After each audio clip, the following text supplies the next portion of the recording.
तो दोस्तों आज हम लोग बात करेंगे डायरेक्ट टैक्स क्या होता है और इनडायरेक्ट टैक्स क्या हो जाता है। डायरेक्ट टैक्स जो होता है वो एसएससी या पर्सन खुद ही देता है, डायरेक्टली देता है, इसलिए डायरेक्ट टैक्स बोलते हैं। फॉर एग्जांपल इनकम टैक्स, मेरा इनकम जो है वो मैं खुद ही दूंगा, तो इनकम टैक्स जो है वो डायरेक्ट टैक्स है। जबकि पार्ले जी बिस्किट अगर हम खाते हैं तो उसकी एमआरपी के लिखा होता है कि टैक्स इंक्लूडेड।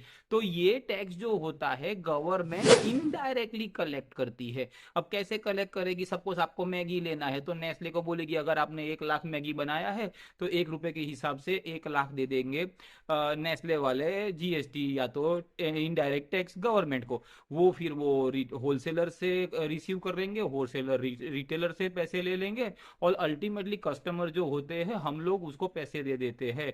तो इनडायरेक्ट कलेक्शन जो होता है हमें पता नहीं चलता। गवर्नमेंट का बहुत ज्यादा रेवेन्यू है, हाल फिलहाल 1,72,000 करोड़ रुपीस रेवेन्यू हर मंथ इनडायरेक्ट टैक्स से आता है।